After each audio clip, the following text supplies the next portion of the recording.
What's up guys, in this short tutorial I will show you how to fade video in and out in Premiere Pro.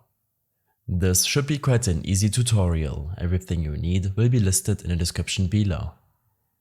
After adding a video to your timeline, navigate over to your Effects panel.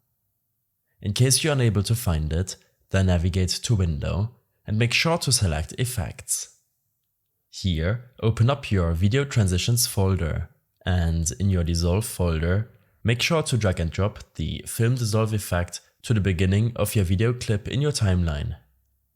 Drag the Film Dissolve effect to the end of your clip to add the Fade Out effect. When playing this video back, you will see that it will fade in, usually from a black background, and fade out again. In case you wish to know how to change your background color, then make sure to check out my tutorial linked in the description below.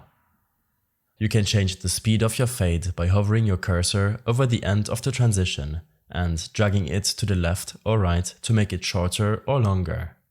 I hope this helped you out. Leave a comment if you have any questions and see you in the next one.